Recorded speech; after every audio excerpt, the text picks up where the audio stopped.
Hello and welcome to another edition of the Moving Iron Podcast. This podcast is proudly provided by Axon, helping dealers move more iron for almost 100 years. Find out more at axontire.com. Axon was started almost 100 years ago out of a passion for keeping agriculture moving. It's that same passion that drives them today. With a vision for a better experience for both farmer and dealer, they set out to create a better way to move more iron. When you partner with Axon, you get immediate access to a full range of products and solutions designed to meet the complex needs of today's grower. Axon carries all major brands and sizes of tires, wheels, and tracks. From custom colors and sizes to fully customized wheels, you can have the solution for virtually any problem today's farmer is trying to solve. To find more or become an Axon dealer, please visit axontire.com. Moving iron in the 21st century. Hard-working people working hard for you and me. Moving iron time and time again. Through the years you'll find us here. Moving iron. Hello and welcome to Moving Iron Podcast number 228. This edition of Moving Iron Podcast is brought to you by Axon Tire, helping dealers move more iron for the past 100 years. Also, Arrow. Go to heyarrow.com and see what kind of great tools are out there to help your salespeople sell more stuff. Do you like to sell more stuff, Aaron? Nope, not a bit. I don't like it either. It's because it creates work. And right. You got a whole thing. Who wants money? Nobody likes money. Piss on them going home. Because the thing standing between you and that money is paperwork. Right. And if you're like me, paperwork kind of sucks. But you can buy lots of 40-year-old tractors and shit with that money. You can do a lot of that kind of stuff. That's what changes the mindset. Yeah. So if you're looking for a place to go look at a seamless integration of less data entry and more selling ability, check out Arrow. Go to heyarrow.com and check out what they have there. All right, Aaron. Hey Arrow. Hey, is that Arrow. like a harrow? Pretty close, but it doesn't have spiked tooth. What? Maybe it's coil time. It could be coil time. I think it's more like drag harrow. You know, like baseball diamond stuff. Right.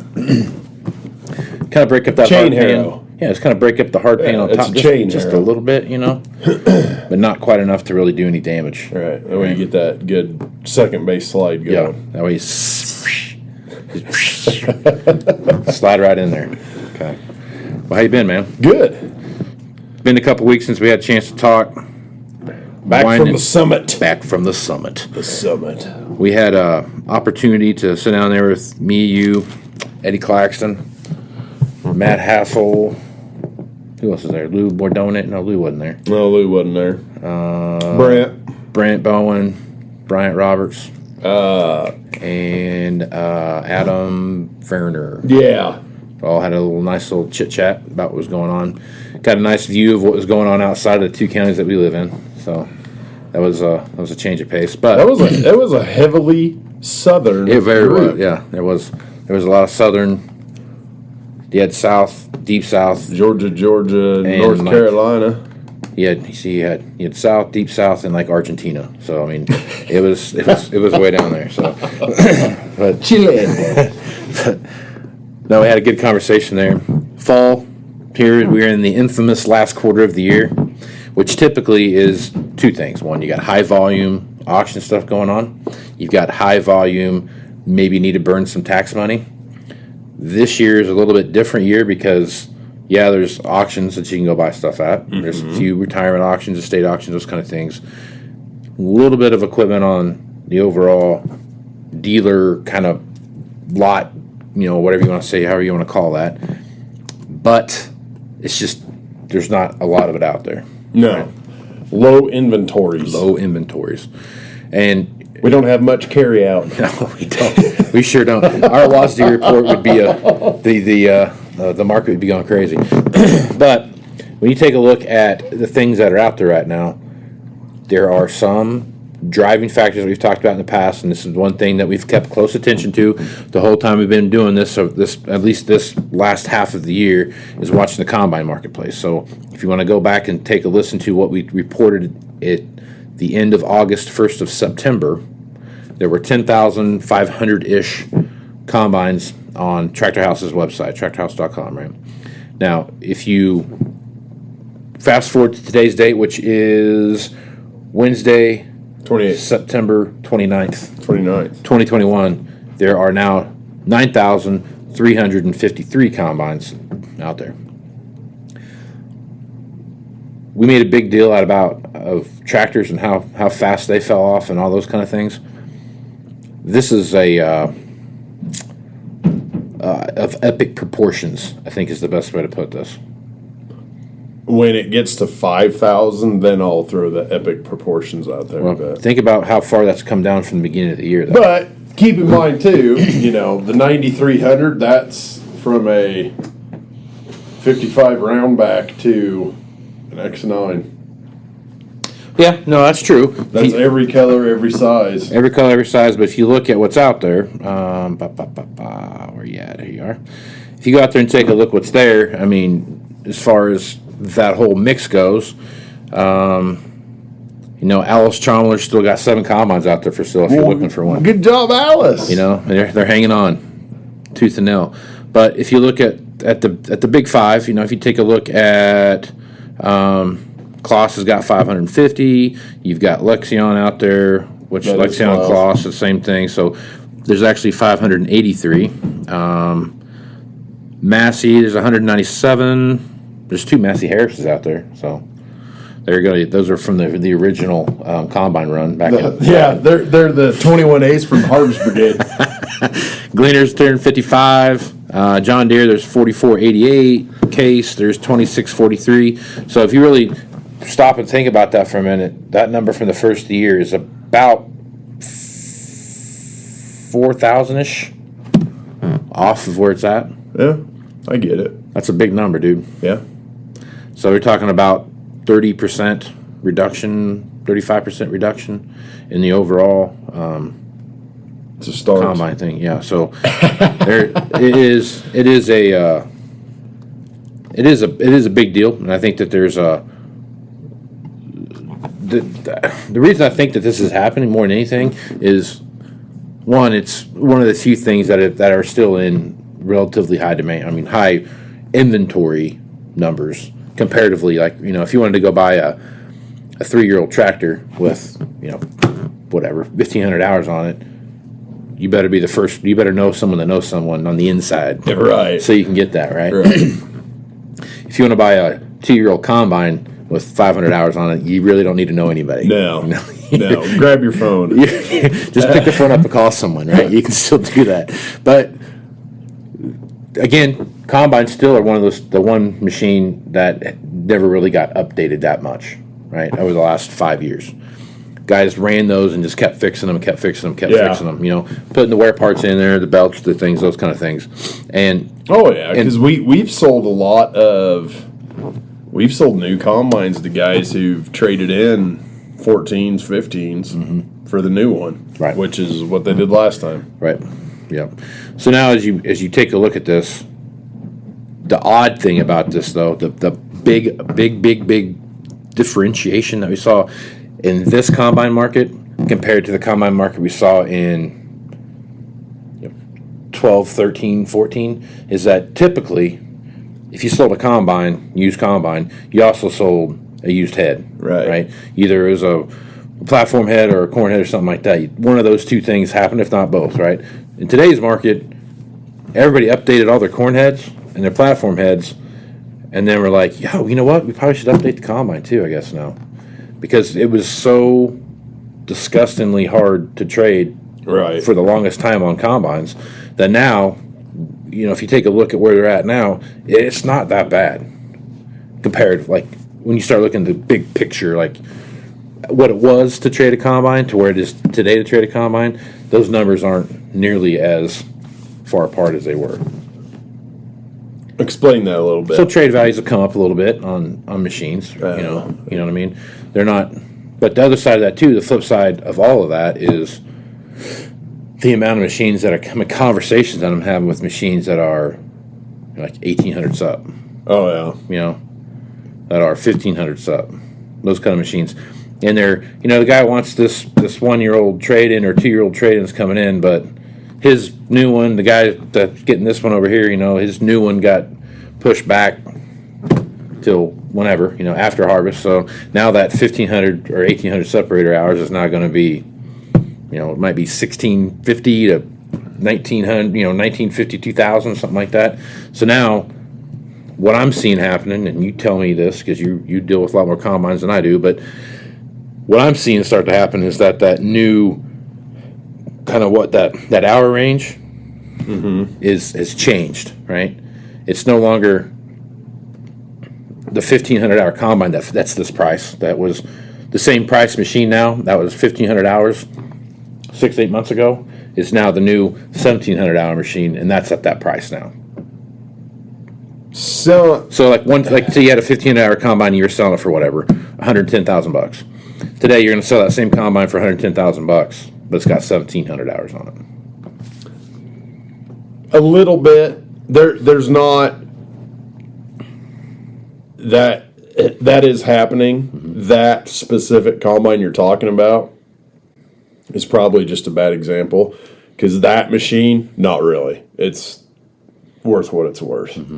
Once you get over the 1,000, 1,200 sep, there's less. Oh, it's worth more now. Right, yeah. There's a lot less of that. Yeah. The guy trading the 1 or 2 year old, his is worth more. Yeah. That's a good point. Right. His is. The 14 with 1,500 sep is not. Right. So there is some of that going on out there. There is far less of that in the combine world than the tractor world, obviously. I am a firm believer in, I don't care what corn is worth, and I don't care what is going on in the ag economy. There's one way to price combines, and do not differentiate from that. If things are good, that just means you're going to sell them. Other than parking them and looking at them till they get aged and then dumping them. So there is some of that going on out there. It's definitely a bigger thing on late model, low hour than it is random, run of the mill. The run of the mill stuff it's just at where it's at. It's a commodity. And I would agree with that 100% of what you're saying but it's very pocketed in the. It is very pocketed, and it's. I mean, if you have a late model low hour combine, I'm talking like a 250 separator hour or less under combine, 300 sep. That's a whole different story than the 750 to 1,500 hour machine, right? It's a different conversation you're having. You could even go as far as to say, draw a line in the sand at 500. Under 500, you got some gravy coming. Over 500, next. Right. It's a process. Yeah, There's I think. nothing special. Yeah, I think there's a process about the combine thing, especially. I want to wait to see what January looks like, as things kind of cascade out, and then how many of the 12, 13, 14 model combines that we talk about all the time on here, how many of those combines are on the marketplace, and what does that look like? Because there, for the longest time, we had very few, 0 to 300 horsepower, 300 hour machines on the marketplace, and then we had this big jump up, at about 1,000, to 1,500, 1,700 machines, and then it started trickling off, and then lately we until that big spike. Yeah. It's always there. It just follows those machines in age, because it's all the 12, 13, 14 combines. Right. Now, what we did see before that, though, in a kind of, I would say, from March, April, May time frame, is that we saw a bit of a spike up in that 0 to 300, a little spike up in the 3 to 500, and then the 1,000 to 1,500 were still there, and they kind of fell off. And then you started seeing the rise of like the 2,000 hour machine, 2,500 hour machine, all those things. Now, I want to graph all that out here in January and see how many late and low we have, how many totally wore out, and how many, is that 1,000 to 1,500 hour machine still the big glut of machinery that we have? And I think it's going to be like that, because any machines that are on this side of the left side of the bell curve, that's that late model low hour stuff, it's going to be gone. Yeah, well, yeah, and the glut is really finely. It's coming down. It's really thinning out. It's really thinning out. It is. If you look at even just say 3 years ago, you might have a dealer that has a 13,670 Right. for 90 something. Right. And the next state over, there's a dealer with a 13,670 for 175. Right. They're all over hell to no rhyme or reason. Right. And that was because everybody's doing their thing, trading combines, economy goes to absolute shit. The aggressive guys look out the window and go, oh my God, we have got to start dumping shit. Mm-hmm. So you start dumping those combines, they're all going to auction, they're export, they're wholesale, they're going wherever. They're just getting the hell out of here. Right. And then you have the, man, we just can't digest that. We're just gonna have to hang on to it and hope. And that's how you get into that realm. Those are old enough machines, far enough down the line now. I think just about everybody, in everybody's viewpoint, they're commodity status, as the word you like to use, and they are what they are. Mm-hmm. So I think that glut, I think it's in the rearview mirror. Yeah. I think it's in the back seat, but it's still in the rearview mirror. It's not ahead of us or beside us or anything like that. Right. We're moving on from that. And the good thing is, since can't get anything new, there's not going to be a horrible flush of 2-year-old machines like we dealt with last time. Yeah. The one thing about the machines that we're talking about, those higher hour machines that we're talking about, is that the international marketplace now has more money available than what they had to start with. Right. So when you start looking at putting a $90,000 combine on a ship and sending it over the ocean for $20,000 or $25,000, which is probably more than that now, $20,000 or $25,000, and then you start looking at those there's more people that have cash now that they're ready to start doing stuff with than we've seen in the last 5 or 7 years. So, which those combines that we're talking about, that's a perfect combine marketplace for those, right? Right. It's that emerging market out there that guys are looking to send those to, and guys are looking to buy them because, I think about it. If you just use Ukraine, for example, by the time you get it over there and you pay, whatever, that $90,000 combine now you're selling it for like $185,000. Exactly. $185,000, and which is like 4.2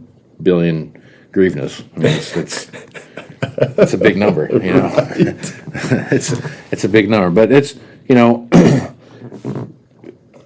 this next month, October, is going to be, I think, for the entire marketplace. It's going to be a festival, I hear.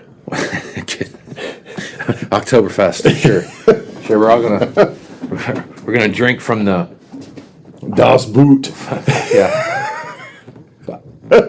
So much equipment. Everyone I talked to, Case, New Holland, Deere, whomever. So much equipment's going to get dropped in October. What's that look like for used equipment? Now, the reason I don't think it's going to play a big factor in the amount of used equipment that we see, numbers might jump up initially because they're just running it through their systems and it gets advertised, this, that, and another thing. The overwhelming majority of the stuff that's coming in on trade this fall is already pre-sold. Right. If not, it's because there's 57 people who want it, but they're waiting for it to come in. Right. So now you've got the guy that's got the new one sold, that first trade sold, and somebody else has got the second trade sold, and somebody else has got the third trade sold. And if it's a combine, that third trade is probably leaving. Probably. Yeah. There's your glut machine that's going to Eastern Europe, South America, Africa, Central America, China. Yep. So it's amazing I think it'll be amazing to see what happens between now and January. That there's going to be a bunch of stuff that gets this fourth quarter. I think a lot of stuff's going to show up. You're right. It's gonna look like a 5-day paper transaction. Right. And it'll be, bam. Oh man, we have 86 row crop tractors. Yeah. Wake up the next day. No, we have 30. Right. Well, think about all the southern dealers that we talk to and how heavy they are on row crop tractors. Yeah. Year in and year out. A lot of the conversations we had with those guys were, man, not only do I have the first trade sold already, I got the second, third, and in some cases even the fourth trade sold. We're just waiting for the new one to get here. Right. And those are typically when the new ones go out, those guys start calling us. Yeah. Like, hey, Yeah. 9 months from now, I'm going to have 30 tractors. Can you take any? Yeah. And it's usually, oh yeah, we'll look at it. Now it's like, oh my God, do you have any of those fleet tractors? No, they're all sold. Yeah. Okay. Yeah. So I mean, as you look at that picture, that's even another layer on top of that. So it's like an onion and an ogre. well, it's Both have like an layers. onion that's you're peeling back the layers, and all of a sudden you hit a hollow center. Yeah. 'Cause there's nothing there. Right. You know what I mean? Right. And that's where we're at right now with this used equipment marketplace. Is that's why I think, and I've said this before, that the short line stuff is going to be what carries the day, because it's going to be any dealer if you have it sitting. well, yeah, but a lot of dealers kind of cut back on short line orders because they still had 17 and 18 and 19 new Right. stuff, and now that stuff's gone, right? But now you're looking at We got 2 new disc rippers. yeah. They're on their 3rd set of points from demos, but they're new. It's never been settled yet, so it's still new, right? As you look at those kind of things, like grain carts, I think are going to be a big thing that get after harvest. Are going to be a big thing that get Yeah. flushed out, right? We're going to see a big glut of grain carts that hit and augers, right? There's going to be a lot of augers and a lot of grain carts that get A lot traded. of support equipment a lot of type support stuff. equipment. Seed tenders, fuel trailers. those kind of things. Yep, all that Because kind of stuff. Guys are like, okay, I need to trade this to you because I've got 50 grand to burn, or I got to pay it to the government. So, how many grain carts or how many fuel trailers do you have? Right. I need 2 fuel trailers, 4 lawnmowers, 3 weed eaters, I'd like to put and 2 gun safes. I'd like to put that'll work. a discount structure together on your remaining stock of edgers because what kind of discount can I get if I buy 50? Exactly. So I mean, I think that's one of the bigger things we're going to see happen now, and a lot of the older, some of the nicer used shoreline stuff, grain carts, those kind of things. Those things are all gone too. Like they're gone now. They're just as hot as anything good used in 5 years to 1 year. Yeah. Doesn't matter what the hell it is. It's hotter than fire. Yeah, everything is that way. So I think a lot of support equipment stuff is going to be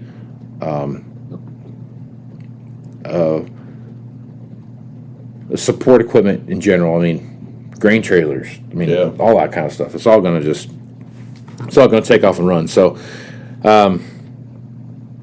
January is going to be a very unique time to take a look back from January 1 of 21 to January 31st, Yeah. December 31st. Yeah, that'll be It'll be a very interesting case study. Yeah, to take a look at that and then compare that. And then, moreover, taking a look at going into 22. So if you're starting out a year with nothing in the cupboard, how's that going to work going at the end of 22? What's that look like? Depends if you like handing out carts at Walmart or not. That's true. Because that's where you're headed. Well, because I think...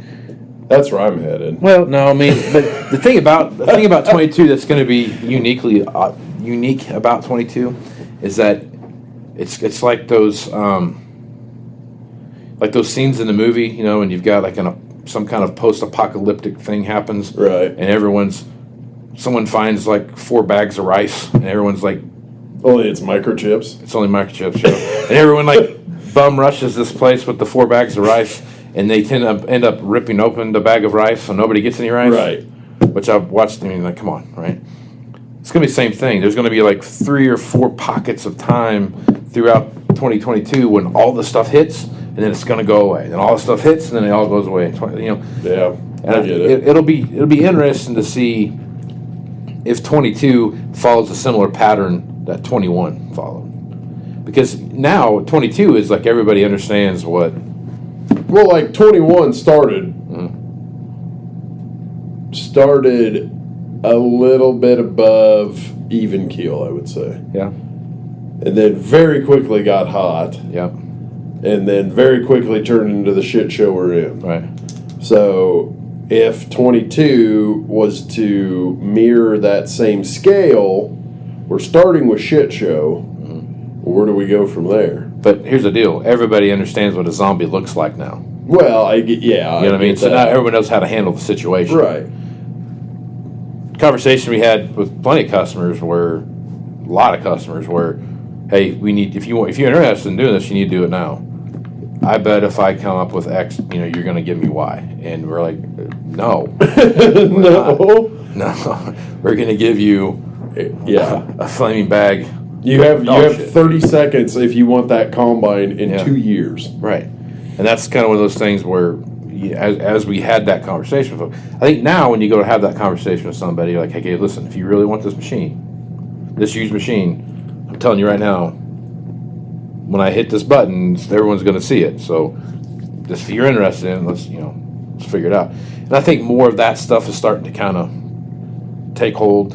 22 is going to be quick decision making, quicker than we saw in 21. And 21's decision making has really sped up as the year's gone along. So I can't imagine how much faster it's going to get in 22. Guys have a shopping list, and I need A, B, C, and D, and in no particular order. I just need these things somewhere along the way. And they're going to start scratching those things off the list as they move up and down the list. So milk, bread, eggs, 8RX. Yep.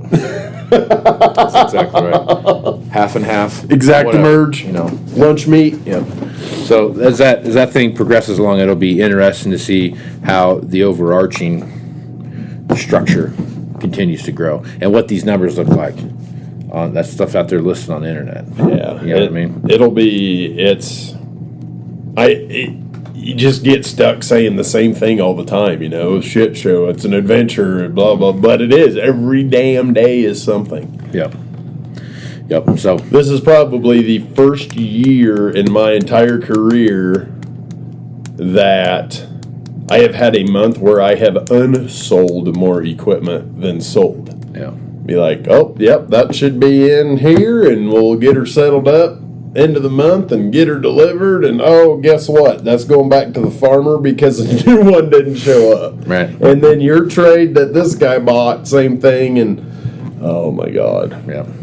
It's I'm fed up with it. Well, if you think it's bad now, just continue to continue to wait. Really looking forward to it. Yeah. No, I think I am anxious to see what happens.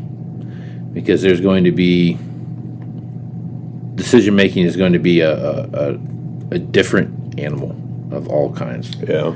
Because it's everything, man. It's not just machines. It's not just parts. Freaking natural gas they're afraid we're going to run out of natural gas. From what I understand, propane is pretty much out. Well, every damn input. Yeah. Glyphosate, fertilizer. Yep. Seed. Yep.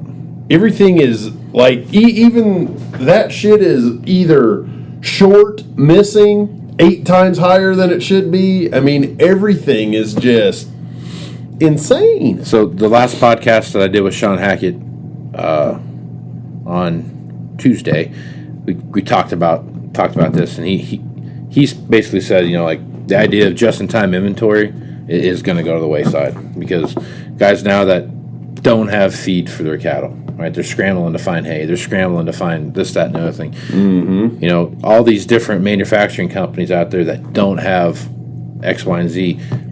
What will it look like? Are you going to keep back 10 or 15% of your crop now because you got to feed something? If you're especially got cows, you got to feed something, right? So what's that look like, and all those things. So it's going to be Crazy. And then throw cold winter on top of all that. Pass. Winter is coming. Pass. Hard pass. Winter is coming. So. Watch the White Walkers. All right. Good stuff, man. If folks want to reach out to you, get more information, Aaron, about stuff that you got going, and just or pick your brain about what's happening out there, what's the best way to do it? Well, probably call me or text me, 308-760-1193, or I am fairly active, I was fairly active on the Twitterverse, but I don't wholesale a lot of lawnmowers and stuff like that, so I did put 4 combines on there in the last 3 months. That's about what we got. Yeah. But I do throw out off-branded stuff, a lot of combines, just whatever we got that I can make you a deal on. I throw a lot of stuff out there and keeps guys pretty engaged, so look for me on there too. Right on. But selling lawnmowers, it's not a bad gig. No. You can put like 30 in a container. Yeah, probably ought to look into that a little closer next year. Get a little road stand along the way. Yeah. Yeah. Aaron's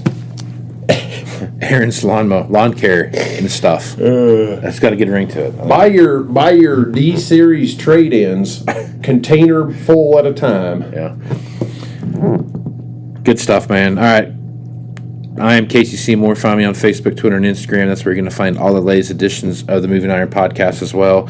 Go to MovingIronLLC.com for all things Moving Iron related. And here before too long, in probably about another 30 days, I'll make the announcement for the Moving Iron Summit as to where that's going to be at next year. Alliance, Nebraska. Probably not on the short list. But it was a good call, though. I guess we could have it in the old Kmart building. No, we have it open skies, man. Yeah, sure. Well, I mean, I got a 40 by 80 shed. Nice. There we go. That works well. Folding tables. Dirt floor. No, rock. Oh, even better. Hell yeah! That way you can't scoot out. We're fancy now. Yeah. So that's like an Applebee's date night, man. Yeah. I freaking hate that song. Whatever else my being. Hate that song. All right, so pay attention to that and check out the website, and we'll have some stuff pop up there. So with that, I am Casey Seymour with Aaron Fintel. Let's go some iron, folks. Out. You want to have a meaningful competitive advantage to help sell more equipment. Whether you represent the sales, parts, or management department of an implement dealership, there's a surprising amount of complexity when it comes to tire, wheel, and track technology. Let Axon worry about that so you can get back to supporting your customers. Axon has leveraged years of experience to create a streamlined process that gives you a proven path to help today's grower and sell more equipment. The roots of their organization go back almost 100 years to the invention of the rubber tractor tire. Supporting agriculture is the number one driver of Axon, from product development through sales and service. To find more or become an Axon dealer, head over to axontire.com. Moving iron in the 21st century. Hard-working people working hard for you and me. Moving iron time and time again. Through the years you'll find us here. Moving iron.